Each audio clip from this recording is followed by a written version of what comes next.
My name's Sarah, and I'm a 9. My name is Chad, and I'm a 6. I'm Kimberly, and I'm a 4. At Work Wisdom, we use both ancient and modern practices to help people and organizations become the best versions of themselves. The Enneagram, much like mindfulness, is one of the ancient practices we use which aid in self-awareness and behavior change.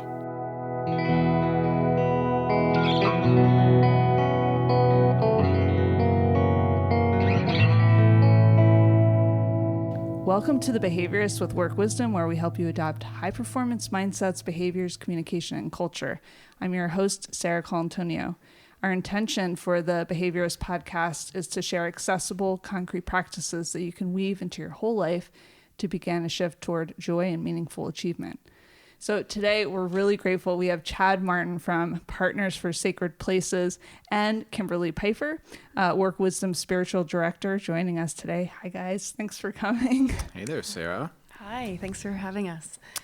So, Kimberly, I know you use the Enneagram extensively. In fact, the other day, Chad, you don't know this, but I just had my Enneagram debrief with Kimberly and learned a lot about being a 9. But I was wondering if you could just tell us a little bit about the origins. Yeah. So it's quite extensive, so I'll keep this brief. But the Enneagram is a modern-day synthesis of a number of ancient wisdom traditions. It comes from components of mystical Judaism, Christianity, Islam, Taoism, Buddhism, and ancient Greek philosophy.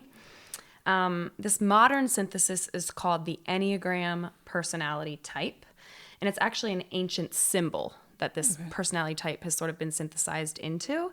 And it was put together by a Bolivian born Oscar Ichazo is the man's name.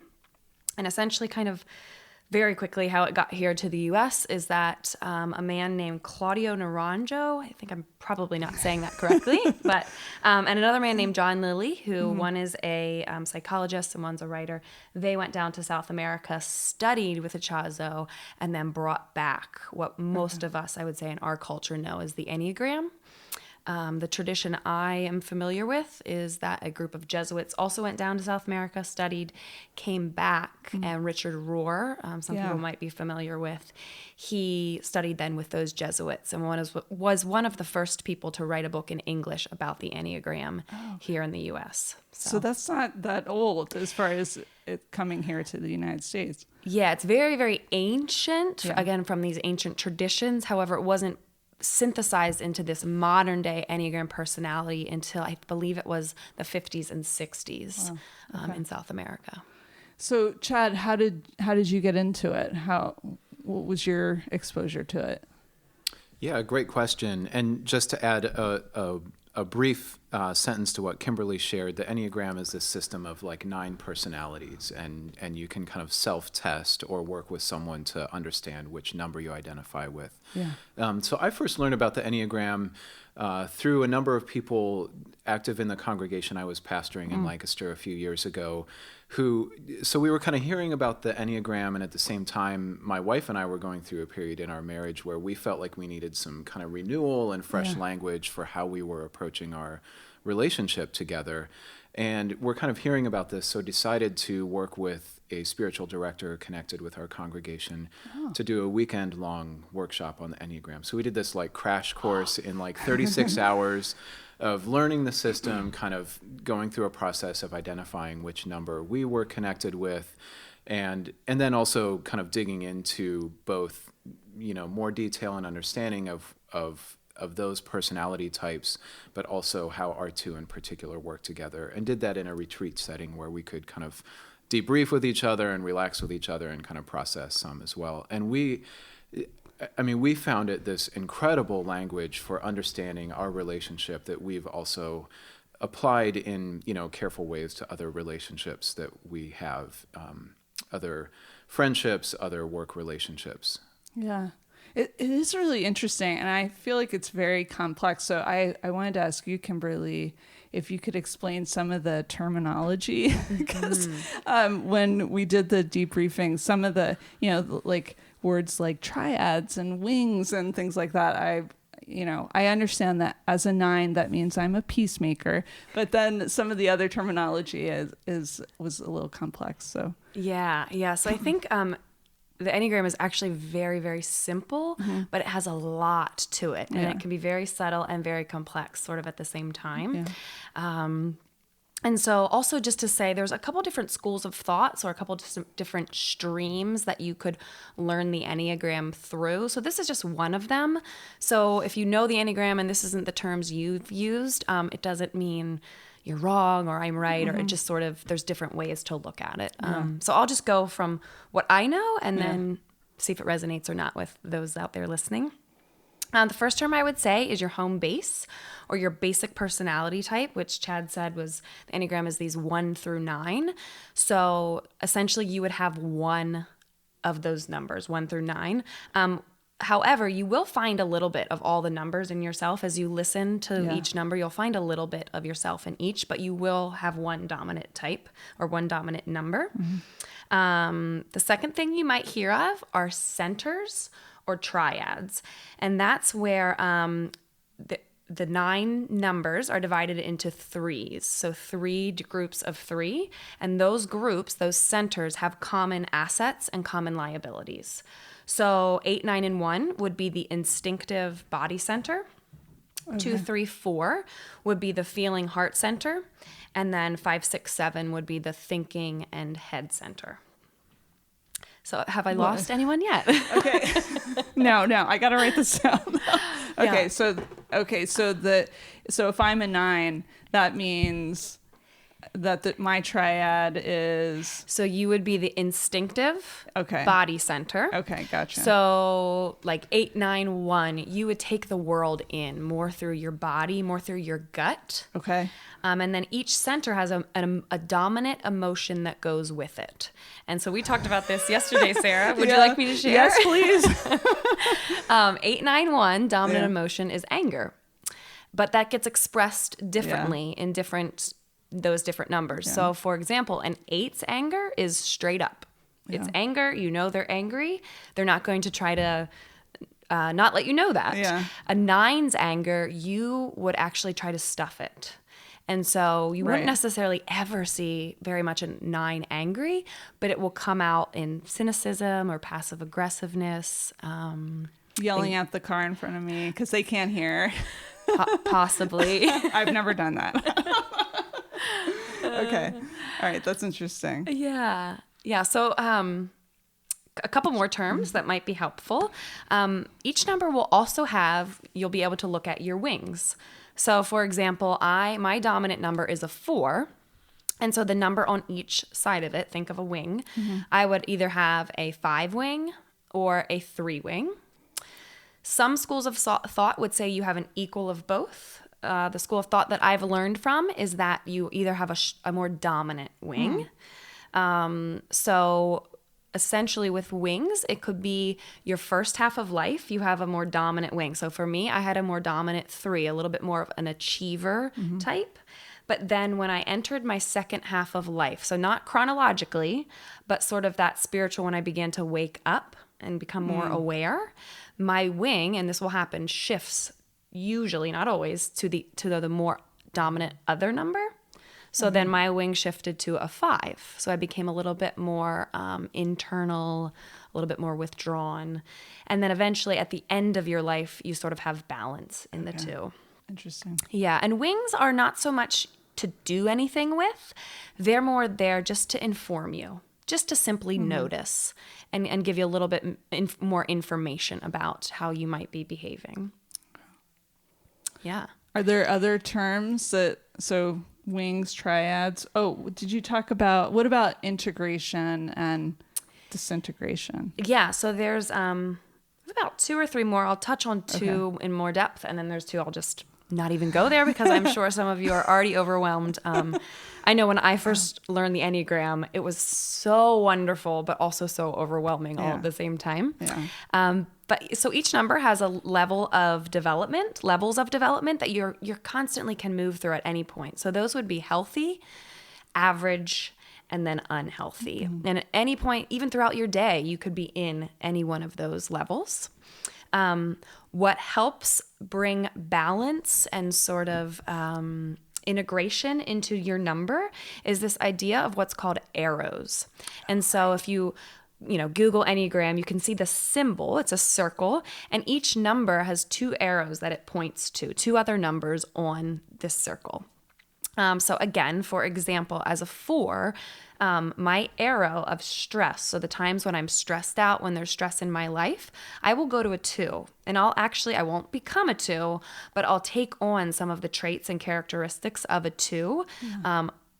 And then in security, or when I'm feeling healthier or growing, my second arrow in security points to a 1. So I will take on some of those behaviors, some of those characteristics. So that's the arrows, what we talked about the other day. Yeah. Interesting. Yeah. Then there's things like stances and subtypes. I won't even go there. That just adds a whole nother level. That's like Enneagram 4.0. But if you begin to research this, you might come across those terms too. Okay. Cool. You knew all that stuff, right, Chad? I'm just nodding along. Yeah. Well, all right. Let me ask you, Chad. What did you find were the benefits? You alluded to it a little bit, but what do you think? Yeah. What would you tell listeners? So I think a couple things that are beneficial. Well, one that is both beneficial and I think a challenge of the Enneagram is that unlike, I'm thinking of like the Myers-Briggs personality type, for example, which is a different kind of resource, and I think many of your listeners might be familiar with through work settings where you may kind of identify on the Myers-Briggs for the sake of understanding better how you function at work, or like a DISC profile that similarly is focused on kind of behavior more than internal motivations and things like that.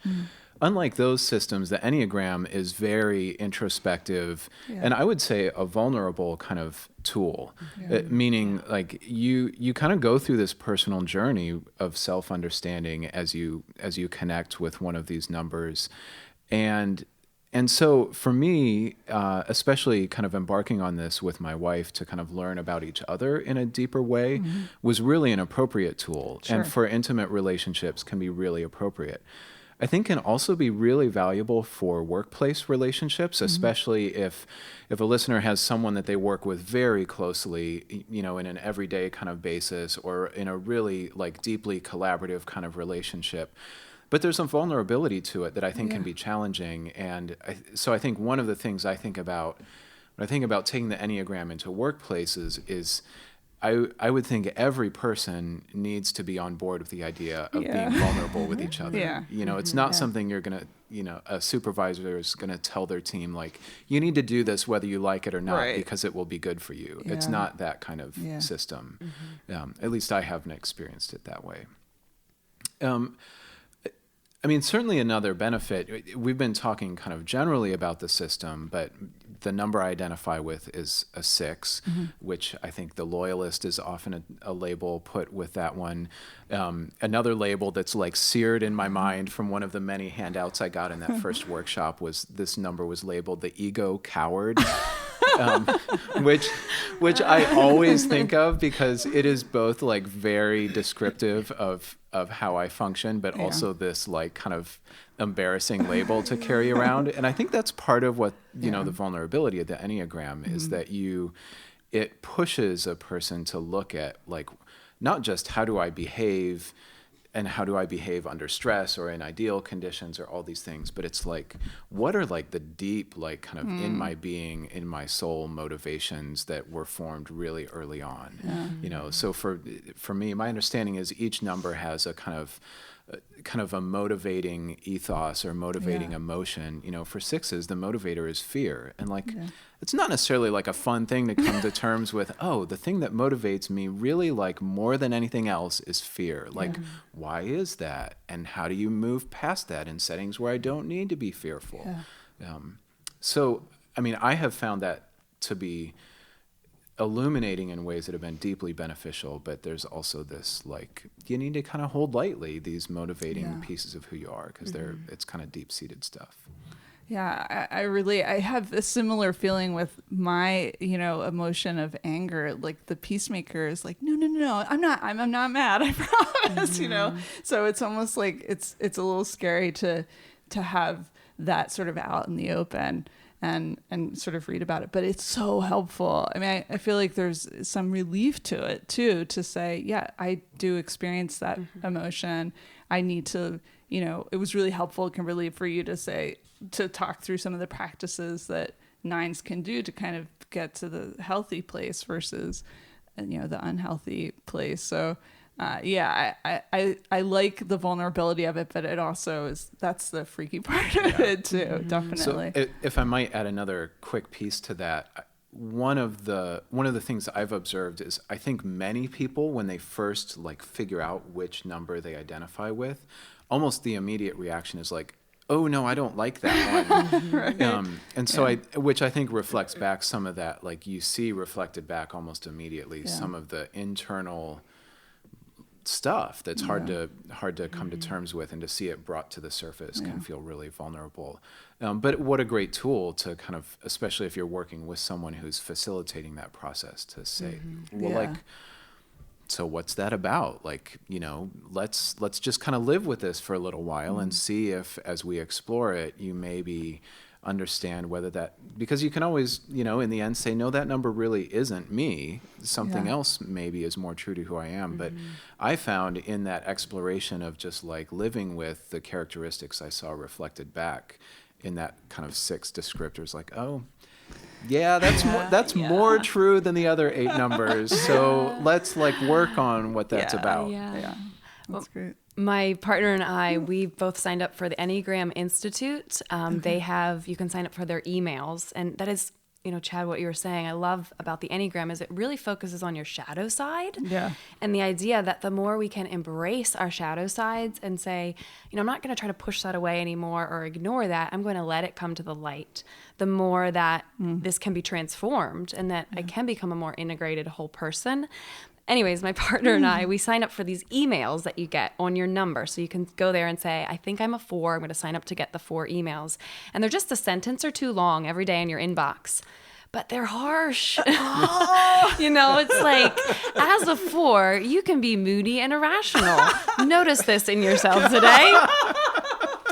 And so the 2 of us will just forward them to each other and be like, thanks, Enneagram. Because it's exactly, what we had a discussion about the night before. Yeah. And because it's, the person I'm married to and live with, he gets to see those deep, vulnerable, darker parts of me. Yeah. But learning to hold them in a more gentle way. Yeah. That's great. Well, I would say, of course, the positive about that is, especially when you're talking about a life partner that you spend every day with and so much vulnerability with, you're going to see this stuff one way or the other, and so to have a language put to it and to be able to see in one's partner, and not to begin to view a partnership through a set of labels, but to say, oh, maybe this is what's going on behind that curveball argument we just had that I don't understand. What are the motivating fears or the motivating emotions going on that we have certainly found that we have more tools for understanding each other, because there's this kind of these layers of things going on underneath that we have a different window into with each other. Yeah. Huh. Yeah. Were there other benefits that came to mind, Kimberly?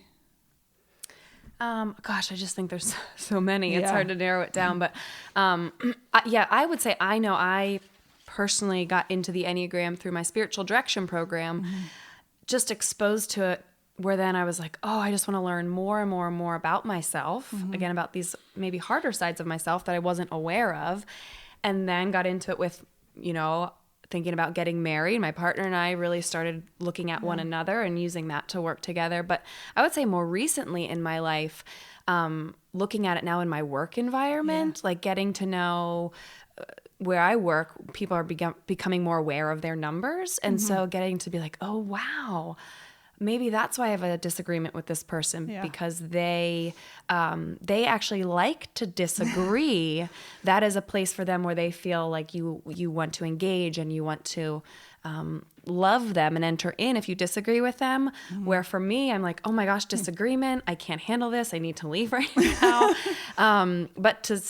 When I learned that, I was like, oh, okay, this is why this is happening. So it really shifted how I worked with that person. So it's helpful in that sense too. Yeah, definitely. So I wanted to talk a little bit about work. We're interested in behavior.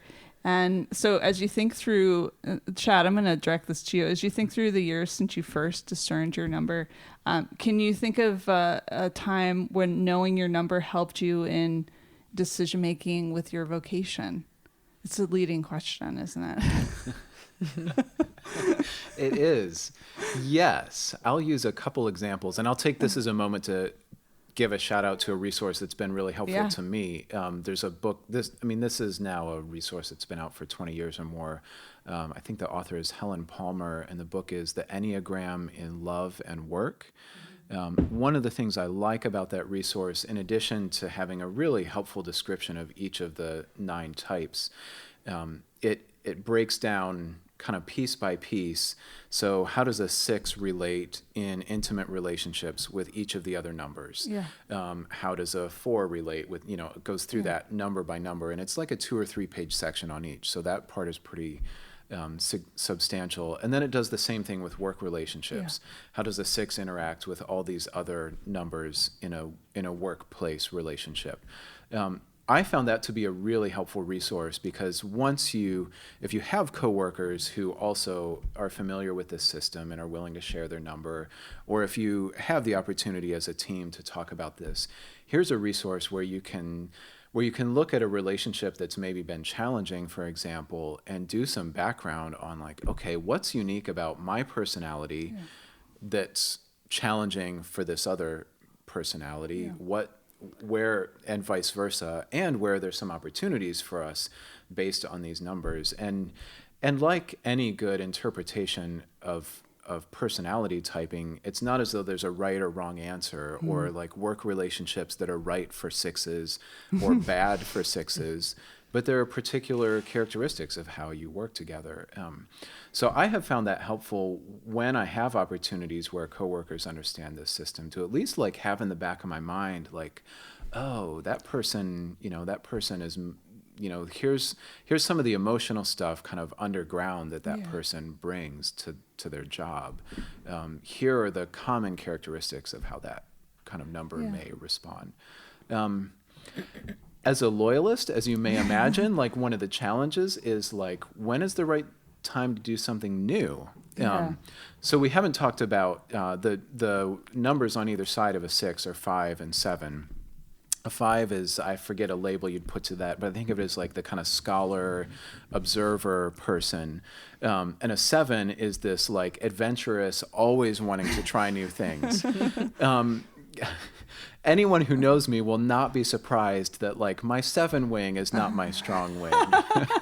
I love to like read and think about things. I kind of hate new things. Gotcha. So for me, that's been helpful to just have ways to reflect on that, to say, if I want to be kind of a healthy whole person, I need to be paying attention to how I embrace kind of new stuff and new challenges and take some risks. I tend to not be like real fond of risk, so how to embrace that. And I think that's just been helpful as I changed job, kind of had a major vocational change about 2.5, 3 years ago. And thanks to Work Wisdom, did some great work with Kedron Crosby around that transition. And I think for me, that's like what equipped me to take an important risk vocationally, to do some background work and understand myself. Because apparently that's what I needed, to take even a small risk. Is like, okay, develop every tool I can. So anyway, That's great. So, and did you and Kedron do the Enneagram? Is that, or? It's a tool that we used some in our work. But I think more the backdrop of like, okay, if this loyalist is ever going to move on, he's going to need like every confidence builder at his disposal. So, Kimberly, that leads me to ask, does your Enneagram number change? Or should it change? Could it change? Yeah. How does that work? So again, from the model I studied, but also from what I understand, most of the models out there would actually say that no, your dominant number is your dominant number, that you're born with that way, with that number, and then that informs the way you as a child interpret and take in your world. Yeah. It informs the way you perceive your caregivers, even if your caregivers weren't the wound that goes with each of the 9 numbers as a wound. Even if your caregiver wasn't that way, that's the way you were going to perceive them no matter what. So again, this school of thought would say no, that your dominant number is your number. However, depending on life circumstances, you might not be able to recognize the number because of the job you're in or the season that you're in, or like I talked about, these levels of development. You could at any point be in a very healthy level, a very unhealthy level that makes it you not look like your number at all. Then you throw in the wings, the arrows of stress and security, and you get into stances and subtypes. I mean, it's just, like I said, it's simple, but it can be very, very complex. And so I always just encourage people to, if you're drawn to this, again, like Chad said, it's just a tool. Right. It's one tool in a toolbox. So if you're not drawn to it, I would say don't investigate any further too much, or maybe later in your life you will be. But if you are, really just begin to read more about it. Read more about the maybe 2 or 3 numbers that you do feel drawn to. A big aspect of the Enneagram is actually self-identifying. And that's because the Enneagram is based on motivation, not on behaviors. So it's the why you do what you do. So a 1 and a 9 could have the same exact behavior and look very similar, but we're talking about the motivation. So why a 1 does something and why a 9 does something is very different. And you will only be the person who actually knows that. So self-identifying is a really great way to begin to, just bring some more self-awareness to you and your inner journey. Chad, what, for people that really are interested in this, I want to start with you, Chad. What advice do you have for listeners regarding the concrete use of the Enneagram?